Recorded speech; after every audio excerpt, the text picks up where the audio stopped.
Mission 4 of my Kuban campaign. In the Pe-2, we're going to bomb the railway junction at Verkhnebakansky.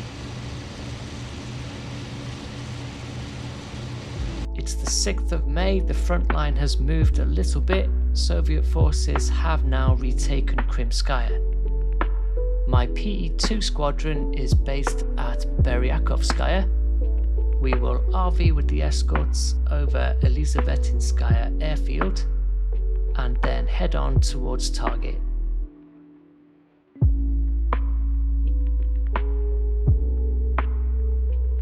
I'm going to change the flight plan a little bit.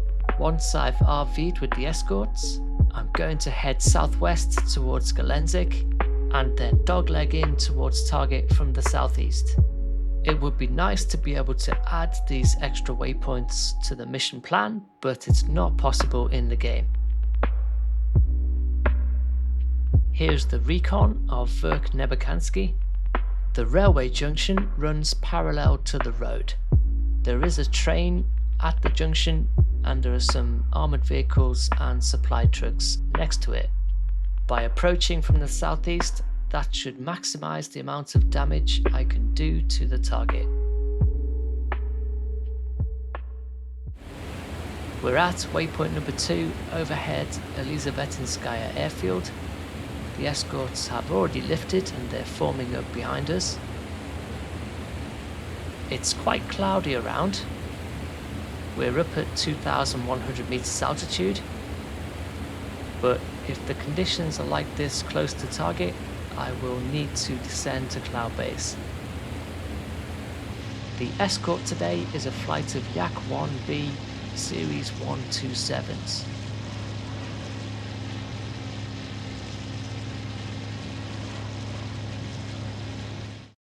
From our RV point, we're now heading southwest down towards Gelendzhik. We're almost at Gelendzhik. The cloud has got heavier. So as I go out over Gelendzhik, I'm going to descend to cloud base.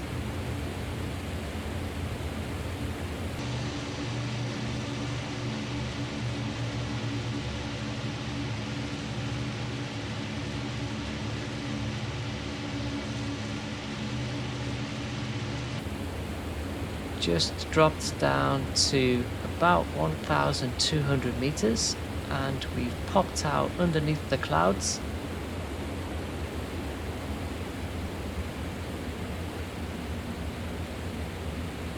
Novorossiysk is at our 230. I'm going to do a long right hand turn over the water to line up for the bomb run.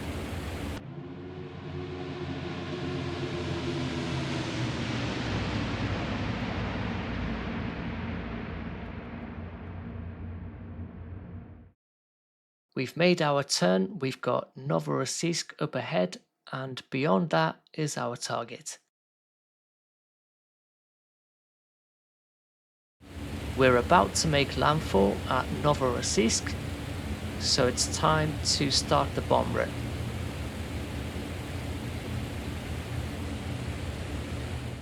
My speed is 350 kilometers an hour.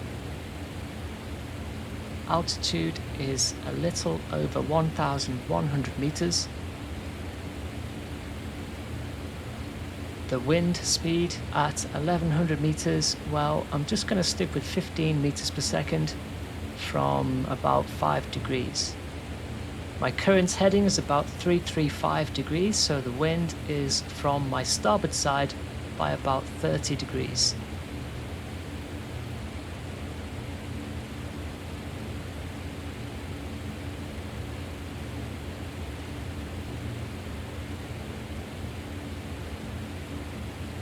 Verkhnebakansky is just coming into view now. It's just beyond the next hill.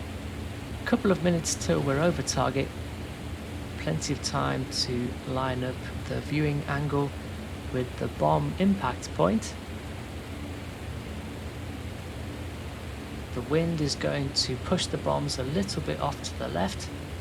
So I will shift the crosshair a little bit and try and match it up with the impact point.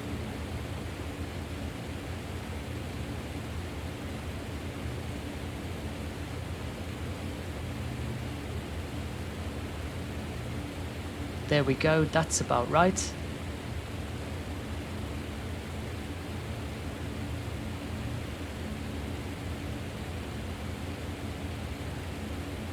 Target is dead ahead. Our approach vector looks good. When I've done bomb drops here in the past, I've noticed that the bombs have gone long. I'm not sure if there's a bug or a feature here. It might be something to do with the hilly terrain affecting the altitude reading. I need to try and figure it out, but I am going to release the bombs a little bit early and hopefully they will hit the target.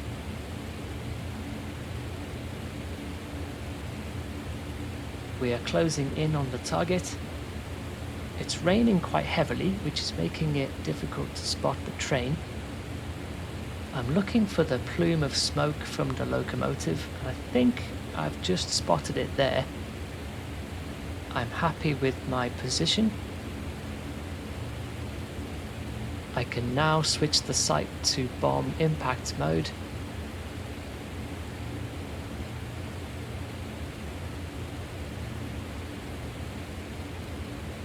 I've just hit the bomb drop button. You can see that my crosshair is still some 20 meters or so short of the railway junction. So let's see if I've got this right.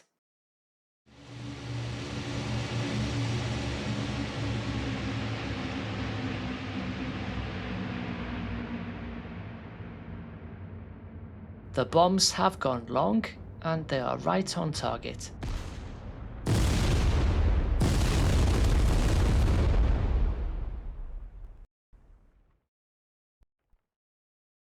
It's a really good hit. Let's have another look from ground level.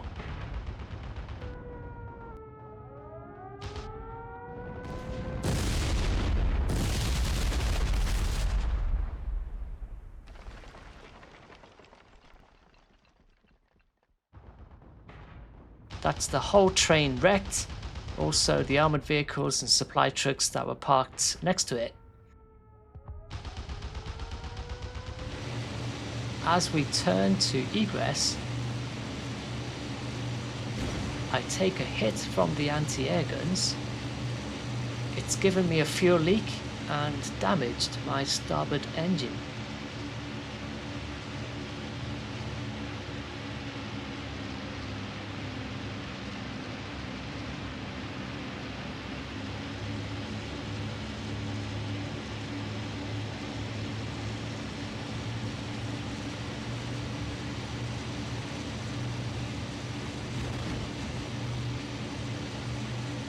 I've decided to break formation and head east to get back into friendly territory as fast as possible, because I'm not sure how badly damaged my engine is and I may need to make an emergency landing.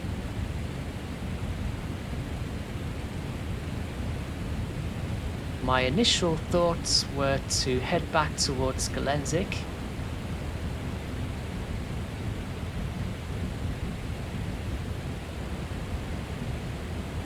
The rest of the squadron is heading away to the northeast to RTB.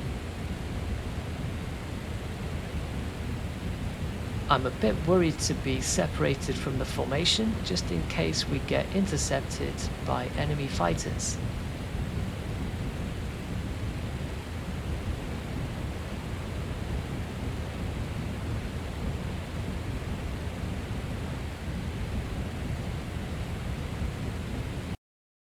I've decided to try and make it back to home base. I've got another 100 kilometers to go, and there are a couple of friendly airfields along the way if I need to stop. Shortly after, my starboard engine does start to overheat. I've lost a lot of coolant, so I'm going to make an emergency landing. I've got an airfield at my 11 o'clock.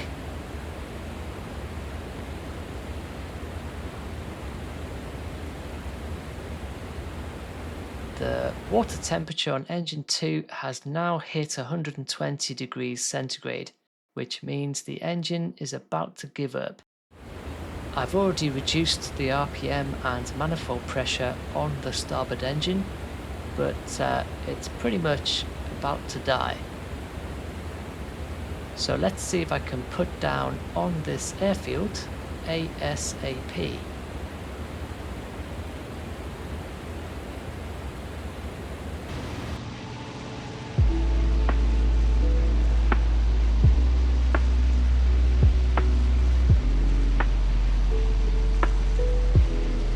I've dropped a bit too much speed on my approach. It's going to be a crash landing just short of the airfield.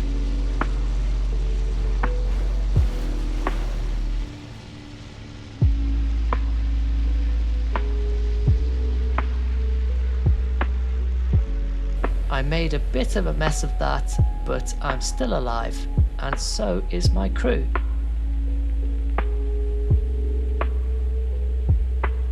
Mission accomplished. There's my summary: 3 vehicles and 6 railroad. That's pretty good.